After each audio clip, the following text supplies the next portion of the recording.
and my middle finger to do it. I'm ghosting. Through with you, yes. Might have thought you was the exception, now you looking depressed. I'm ghosting. All you can get is my pointer and my middle finger to do it. I'm ghosting. Through with you, yes. Now wave by and make life simple. Take your ass home. Christmas ghost, no spirit of Casper. Lay it down, man, we robbing the pastor. I asked ya, burn like the rapture, break them in two. And one, and the shot good, the dribbling smooth. Dog food, what my daddy used, the kibbles was cool. The pillows was cold, the bed small, Middleton too. Watch me ghost them, easy on my Patrick Swayze. Whoopee, with the gold birds moving crazy. No gold dust, but it's dusty roads. I'm from the bottom, can't trust the soul. The 38, it was rusty old.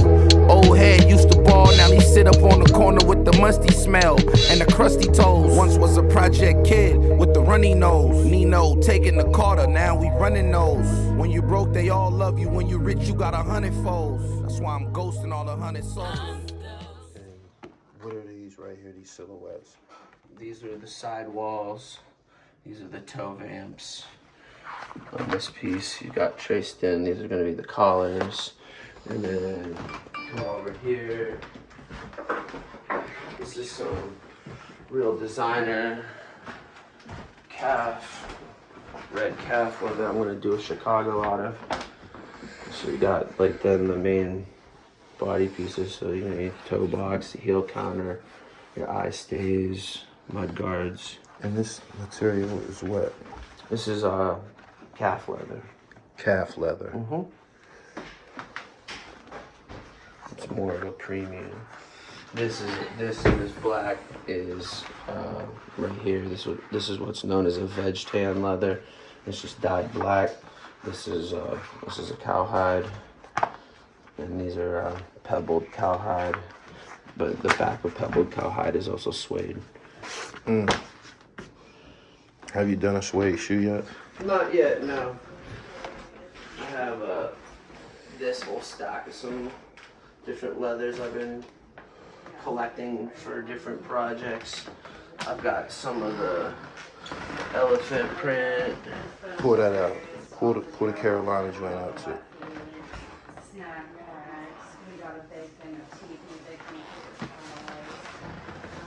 Premium leathers. Let's get this.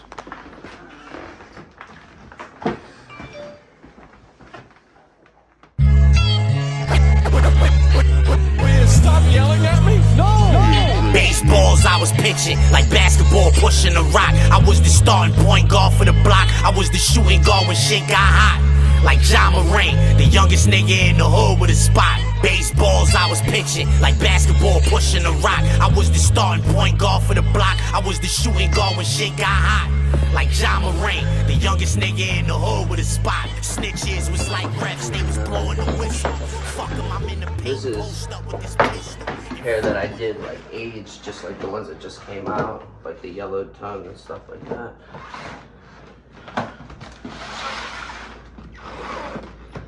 So what's the business with the different tongue? Like this one got a black tongue. Well, the original colorway of the shoe,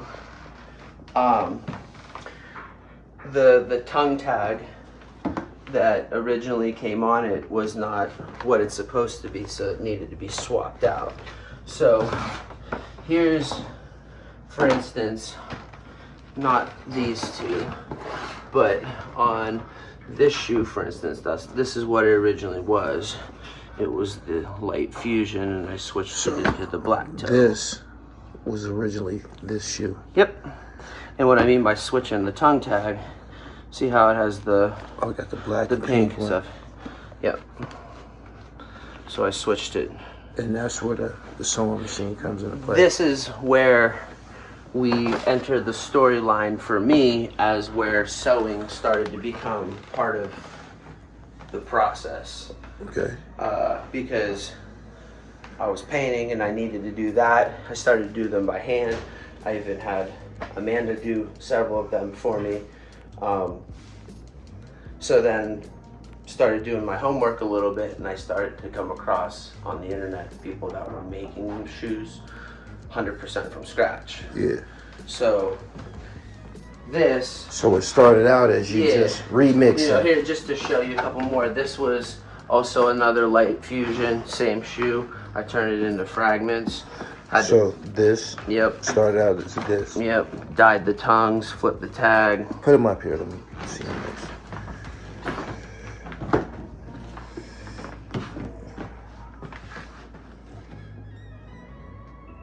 Wow. And for someone to go to them extremes to paint a shoe that you probably could have ultimately found online, this is an artistic expression. It's obviously right. And the leather's fully dyed too. I mean, so it's not coming off. You know what I mean? It's not just painted. It's dyed in there. What did you use to, if you don't mind, to? The Angelus leather paint and dye. Last time I think when I was here, or when you were here, we were doing some customs. I was using the same exact stuff, just in a little bit different way. Right. So you started out as a remix. Yeah, here's another example out of the same shoe, same light fusion. I turned them into classic black and whites. So what made you go crazy with this shoe when you could have probably just found a white one? I don't know. Well, I will explain that in a minute. This one also has the Yo Fox tags. I got a shout out Foxtrot uniform. They are the leader of the neo vintage movement. Everything that you see, that's the aged, the yellowed soles, the cream laces, the glue stains, all the things that emulate. Yeah, it's called neo vintage. It's a patina or a look that has been used for a long time, applied to leather jackets and motorcycles, jeans, you know, things like that, to give it that look, to look more vintage than it is, even if it's a newer product. So and the tags come from where? it comes from that company, Foxtrot Uniform. Got it. But they also make these products. These are all the boxes, little boxes that I've gotten from their company. Put all my stuff in.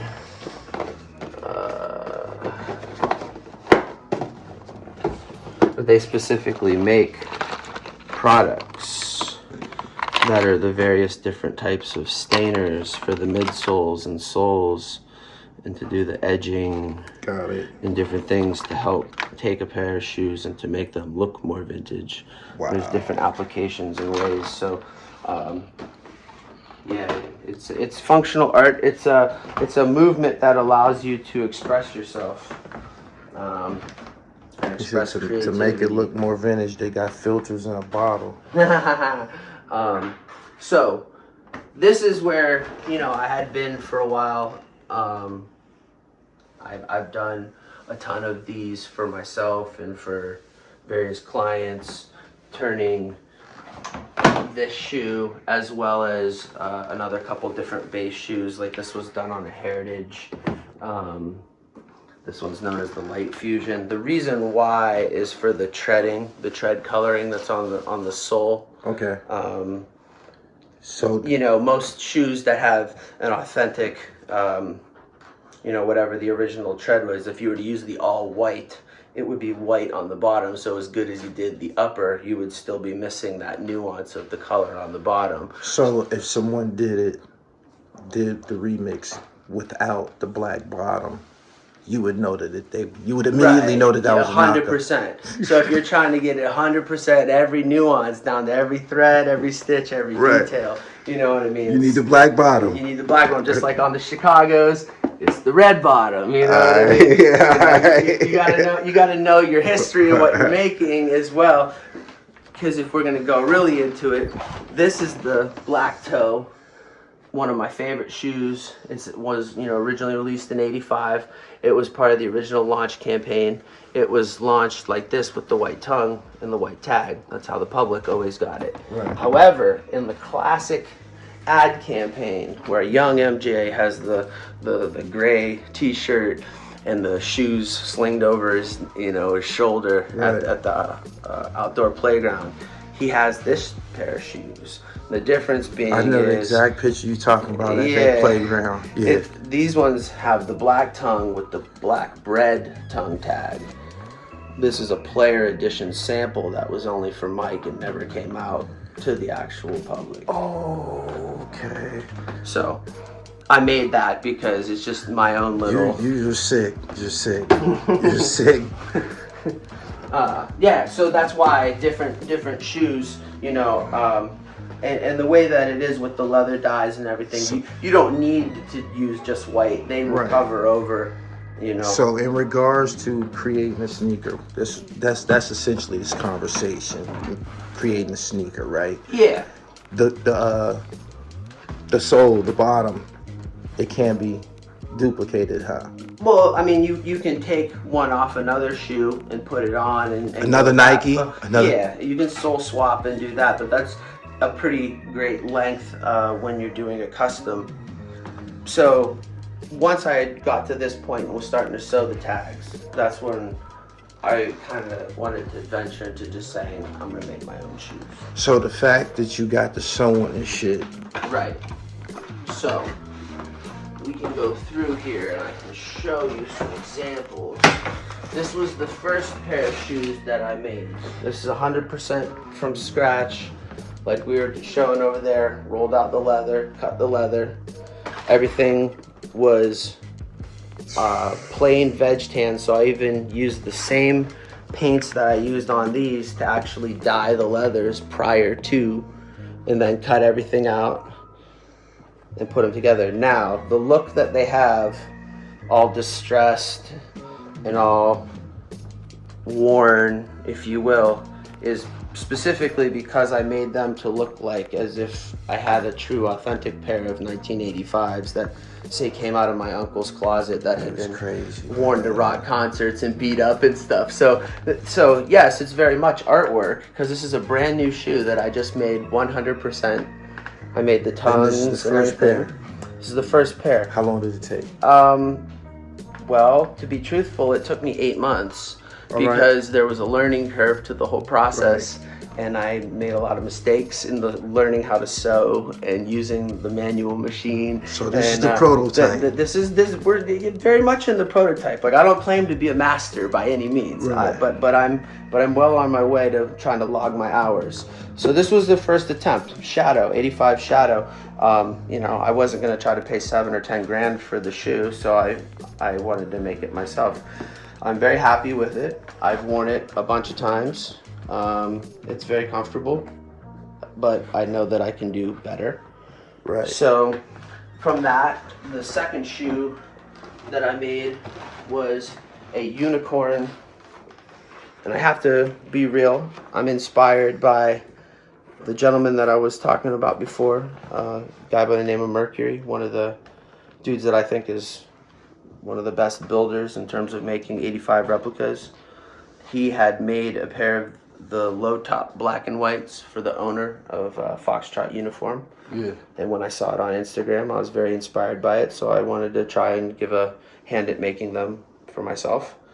So what's funny about that is the black and white was never made in the OG 85 low. It's always only been made in the high top version. So it's kind of a fictional thing, if you will. It never existed, but it's my version of what it would look like. But every aspect of it is down to the proper. Is this a technical loophole? I mean, that's what it sounds like. I mean, it's crafty. That's dope. It's an enigma because you created a shoe that never existed. Right.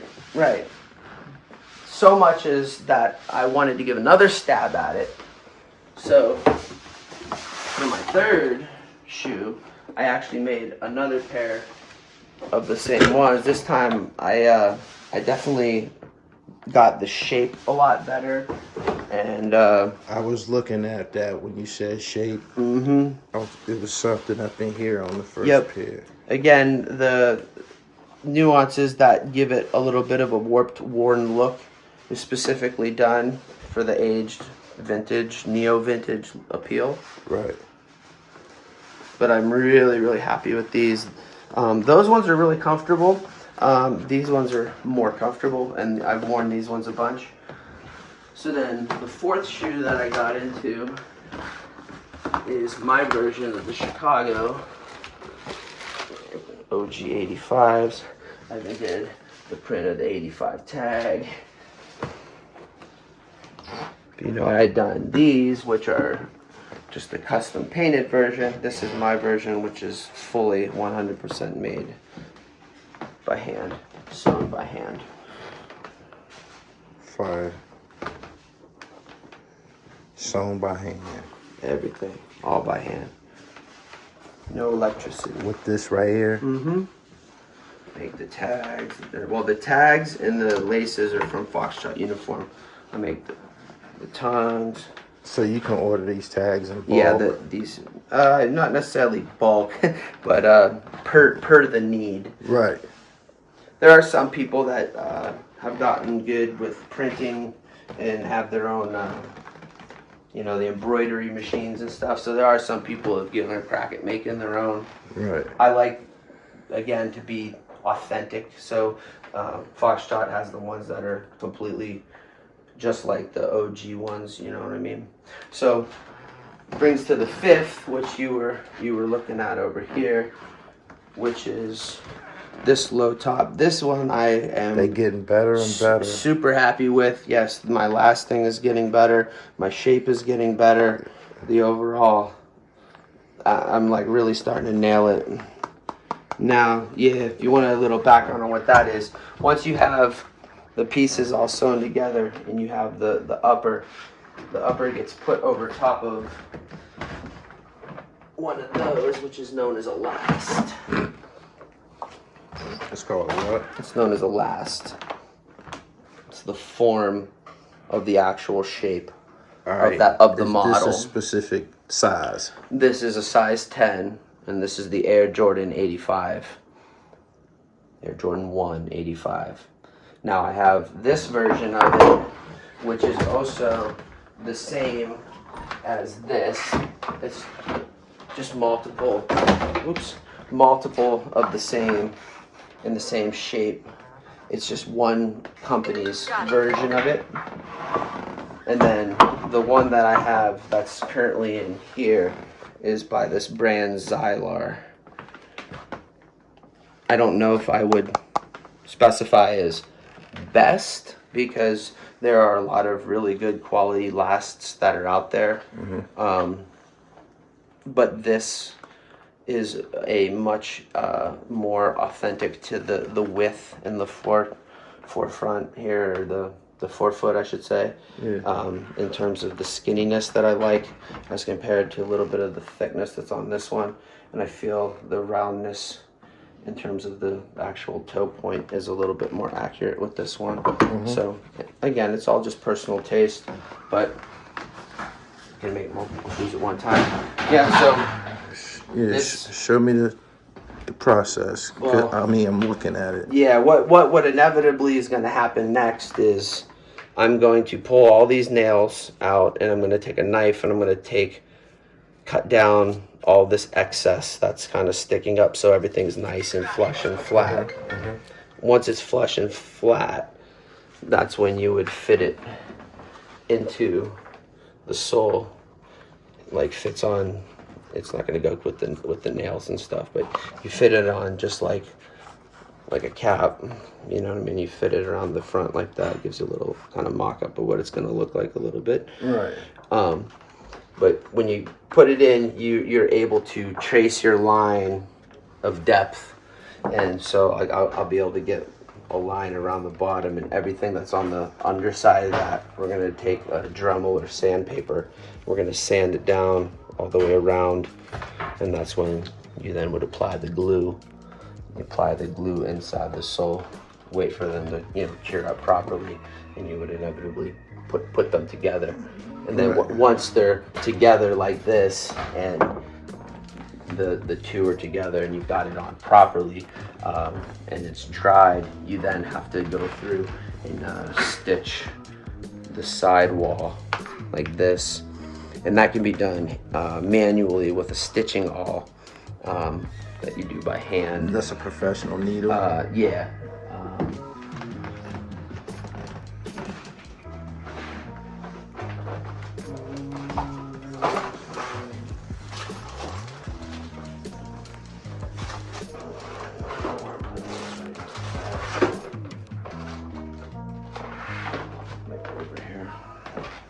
How long does it take to stitch a pair of sneakers by hand?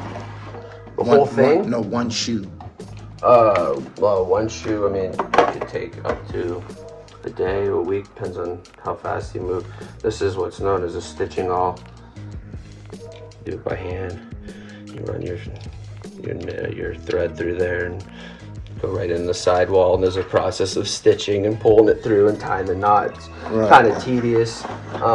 I recently bought a second one of these machines. It's down here in this box. I haven't opened it up yet. It's very similar looking, just a little bit larger. It's specifically for stitching the sidewall of the sole. Right. But I have yet to get that up and working. We'll report back. So yeah, I can show you how this thing works. The way here.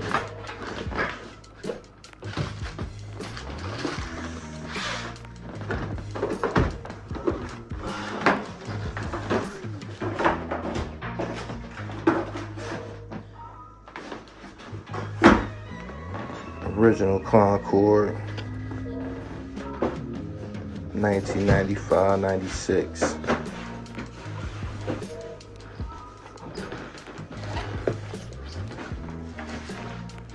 Those are going to get a restoration.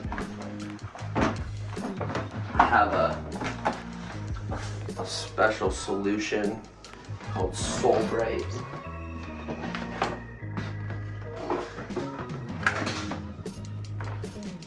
Soul Bright, made by Angela's. You slather that stuff all up on this yellowed up icy stuff. I'm going to inevitably, carefully remove them. As you can see, they're starting to come off. They're going to get removed, but you just slather them up in that, wrap it up into some like saran wrap, right, and get yourself a UV light. Tell them the significance of this pair right here. That specific pair was from '95. It was worn by myself when I balled in high school at Mercius Prep, and it was worn for the first 5 games. I think our whole starting 5 all had them. Right. So yeah, I scored some buckets in that tip-off classic at Meadville. Yeah. What size? So those are 9.5. I'm a 10 now.